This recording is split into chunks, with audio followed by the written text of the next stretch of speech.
வணக்கம்.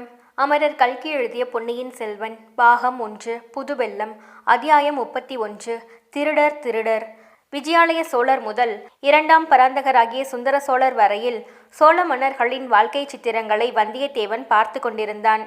ஆஹா, இவர்கள் ஒவ்வொருவரும் எப்பேற்பட்டவர்கள், எப்படிப்பட்ட வீரர்கள்! உயிரை சாதாரணமாக நினைத்து எவ்வளவு அரும்பெரும் செயல்களை செய்திருக்கிறார்கள். கதைகளிலும் காவியங்களிலும் கூட இப்படி கேட்டதில்லை. இப்படிப்பட்ட மன்னர் பரம்பரையை பெற்ற சோழ நாடு பாக்கியம் செய்த நாடு. அவர்களுடைய ஆட்சியின் கீழ் உள்ள நாடுகள் எல்லாமே பாக்கியம் செய்த நாடுகள்தான். அந்த சித்திரங்களில் இன்னொரு முக்கியமான விஷயத்தை வந்தியத்தேவன் கவனித்தான். ஒவ்வொரு சோழ அரசருக்கும் பழுவூர் சிற்றரசர் வம்சத்தினர் தலை சிறந்த உதவிகள் செய்திருக்கிறார்கள். வீர தொண்டுகள் பல புரிந்து வந்திருக்கிறார்கள். முத்தரையர் வசத்தில் இருந்த தஞ்சை கோட்டையை முற்றுகையிட்டு முதலில் அந்த நகருக்குள் பிரவேசித்தவர் ஒரு பழுவேட்டரையர். இரு கால்களும் இழந்து விஜயாலய சோழன் திருபுரம்பியம் போர்க்களத்தில் புகுந்து அதிபராக்கிரம செயல்களை செய்தபோது அவனுக்கு தோள் கொடுத்து தூக்கி சென்றவர் ஒரு பழுவேட்டரையர். ஆதித்த சோழன் தலையில் கிரீடத்தை வைத்து பட்டாபிஷேகம் செய்தவர் ஒரு பழுவேட்டரையர். ஆதித்த சோழன் யானை மீது பாய்ந்து அபராஜிதவர்மனை கொன்றபோது ஆதித்தன் பாய்வதற்கு வசதியாக முதுகும் தோளும் கொடுத்தவர் ஒரு பழுவேட்டரையர். பராந்தக சக்கரவர்த்தி நடத்திய பல போர்களில் முன்னணியில் புலிகொடியை எடுத்து சென்றவர்கள் பழுவேட்டரையர்கள். ராஜாதித்தன் போர்க்களத்தில் காயம்பட்டு விழும்போது அவனை ஒரு பழுவேட்டரையர் அவருடைய மடியின் மீது போட்டுக்கொண்டு ராஷ்டிரகூட படைகள் தோற்று ஓடுகின்றன என்ற செய்தியை சொன்னார். அப்படியே அரிஞ்சயருக்கும் சுந்தர சோழருக்கும் வீர தொண்டுகள் பல புரிந்து உதவியவர்கள் பழுவேட்டரையர்கள்தான். இதையெல்லாம் ஓவிய காட்சியில் பார்த்த வந்தியத்தேவன் சொல்ல முடியாத வியப்பில் ஆழ்ந்தான். அண்ணன் தம்பிகளான பழுவேட்டரையர்கள் இன்று சோழ நாட்டில் இவ்வளவு ஆதிக்கம் வகிப்பதற்கு காரணம் இல்லாமல் போகவில்லை. சுந்தர சோழர் எந்த விஷயத்திற்கும் அவர்களை யோசனை கேட்டு நடப்பதிலும் காரணம் இருக்கிறது. ஆனால் இப்போது வந்தியத்தேவன் பெரிய சங்கடத்தில் அகப்பட்டு கொண்டிருந்தான். சின்ன பழுவேட்டரையருக்கு அவனுடைய பேரில் சந்தேகம் வந்துவிட்டது. பெரியவர் வந்துவிட்டால் அந்த சந்தேகம் ஊர்ஜிதமாகிவிடும். முத்திரை மோதிரத்தின் குட்டு வெளியாகிவிடும். பிறகு அவனுடைய கதி அதோ கதிதான். சின்ன பழுவேட்டரையரின் நிர்வாகத்தில் உள்ள தஞ்சை பாதாள சிறையை பற்றி வந்தியத்தேவன் கேள்விப்பட்டிருந்தான். ஒருவேளை அவனை அதில் அடைத்துவிட்டால் பிறகு திரும்பி வெளியே வருவது அநேகமாக நடக்காத காரியம். அப்படியே வெளியேறினாலும் எலும்பும் தோலுமாக அறிவை அடியோடு இழந்து வெறும் பித்துக்குழியாகத்தான் வெளியேற முடியும். ஆஹா, இப்படிப்பட்ட பேர் அபாயத்திலிருந்து தப்புவது எப்படி? ஏதாவது ஒரு வழி செய்து பெரியவர் வருவதற்குள் கோட்டையை விட்டு வெளியேறிவிட வேண்டும். பழுவூர் இளையராணியை கூட பார்க்க வேண்டும் என்ற ஆசை வந்தியத்தேவனுக்கு இப்போது போய்விட்டது. உயிர் பிழைத்தால் போதும் என்ற நிலைக்கு வந்தியத்தேவன் வந்துவிட்டான். ஓலை இல்லை என்றாலும் குந்தவை பிராட்டியை நேரில் பார்த்து செய்தியை சொல்லிவிடலாம். நம்பினால் நம்பட்டும், நம்பாவிட்டால் போகட்டும். அவன் உடுத்தியிருந்த பழைய ஆடைகள் என்ன ஆயின என்ற சந்தேகம் திடீரென்று வந்தியத்தேவனுக்கு வந்தது.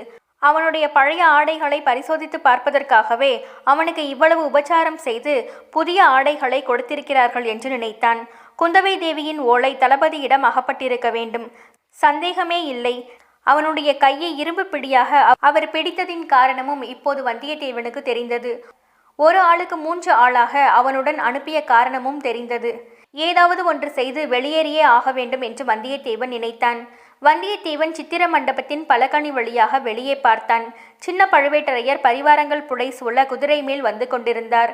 இதுதான் சமயம். இனி ஒரு நிமிஷமும் தாமதிக்க கூடாது. சொக்கட்டா நாடிய காவலர்கள் மூவரும் ஆட்டத்தை நிறுத்திவிட்டு எழுந்தார்கள். மாளிகை வாசலில் சின்ன பழுவேட்டரையர் வரும் சத்தம் அவர்களுடைய காதிலும் விழுந்தது. வந்தியத்தேவன் அவர்கள் பக்கத்தில் போய், அண்ணன்மார்களே, நான் உடுத்தியிருந்த உடைகள் எங்கே என்று கேட்டான். அந்த அழுக்கு துணிகள் இப்போது என்னத்துக்கு? எஜமான் உத்தரவுப்படி புதிய பட்டு பீதாம்பரங்கள் உனக்கு கொடுத்திருக்கிறோமே என்றான் ஒருவன். எனக்கு புதிய உடைகள் தேவையில்லை, என்னுடைய பழைய துணிகளே போதும், சீக்கிரம் கொண்டு வாருங்கள் என்றான் வந்தியத்தேவன். அவை சலவைக்கு போயிருக்கின்றன, வந்தவுடனே தருகிறோம் என்றான் காவலர்களில் ஒருவன். அதெல்லாம் முடியாது, நீங்கள் திருடர்கள். என்னுடைய பழைய உடையில் பணம் வைத்திருந்தேன், அதை திருடிக் கொள்வதற்காக எடுத்திருக்கிறீர்கள். உடனே கொண்டு வாருங்கள். இல்லாவிட்டால் என்ன செய்து விடுவாய் தம்பி? எங்கள் தலையை வெட்டி தஞ்சாவூருக்கு அனுப்பி விடுவாயோ? ஆனால் இதுதான் தஞ்சாவூர், ஞாபகம் இருக்கட்டும் என்றான் ஒருவன். அடே, என் துணிகளை உடனே கொண்டு வருகிறாயா இல்லையா என்றான் வந்தியத்தேவன். இருந்தால் தானே கொண்டு வருவேன். அந்த அழுக்கு துணிகளை வெட்டாற்று முதலைகளுக்கு போட்டுவிட்டோம். முதலை வயிற்றில் போனது திரும்பி வருமா என்றான் ஒருவன். திருட்டு பயல்களே, என்னுடன் விளையாடுகிறீர்களா? இதோ உங்கள் எஜமானரிடம் சென்று சொல்கிறேன் என்று வந்தியத்தேவன் வாசல் படியை தாண்ட தொடங்கினான். மூவரில் ஒருவன் அவனை தடுப்பதற்காக பக்கத்தில் போனான். வந்தியத்தேவன் அவனுடைய மூக்கை நோக்கி பலமாக ஒரு குத்து விட்டான். அவ்வளவுதான். அந்த ஆள் மல்லாந்து கீழே விழுந்தான். அவன் மூக்கிலிருந்து ரத்தம் சொட்டத் தொடங்கியது. இன்னொருவன் வந்தியத்தேவனுடன் மல்யுத்தம் செய்ய வருகிறவனைப் போல 2 கைகளையும் முன்னால் நீட்டிக்கொண்டு வந்தான். நீட்டிய கைகளை வந்தியத்தேவன் பிடித்து கொண்டு தன் கால்களில் ஒன்றை எதிராளியின் கால்களுக்கு மத்தியில் விட்டு ஒரு முறுக்கு முறுக்கினான். அவ்வளவுதான். அந்த மனிதன் அம்மாடி என்று அலறிக்கொண்டு கீழே உட்கார்ந்து விட்டான். இதற்குள் 3வது ஆளும் நெருங்கி வரவே ஒரு காலால் எதிரியின் முழங்கால் மூட்டை பார்த்து ஒரு உதை விட்டான். அவனும் அலறிக்கொண்டு கீழே விழுந்தான். 3 பேரும் சட்டென எழுந்து மறுபடியும் வந்தியத்தேவனை தாக்குவதற்காக வளைத்து கொண்டு வந்தார்கள். வெகு ஜாக்கிரதையாகவே வந்தார்கள். இதற்குள் மாளிகை வாசலில் குதிரை வந்து நின்ற சத்தம் கேட்டது. வந்தியத்தேவன் தன் குரலின் சக்திகளையெல்லாம் உபயோகித்து திருட்டுப் பயல்கள், திருட்டுப் பயல்கள் என்று கூச்சலிட்டான். அந்த சமயம் சின்ன பழுவேட்டரையர், இங்கே என்ன ரகளை என்று கேட்டுக்கொண்டே உள்ளே வந்தார். இத்துடன் அத்தியாயம் 31 நிறைவுற்றது. மீண்டும் அடுத்த அத்தியாயத்தில் சந்திப்போம். நன்றி, வணக்கம்.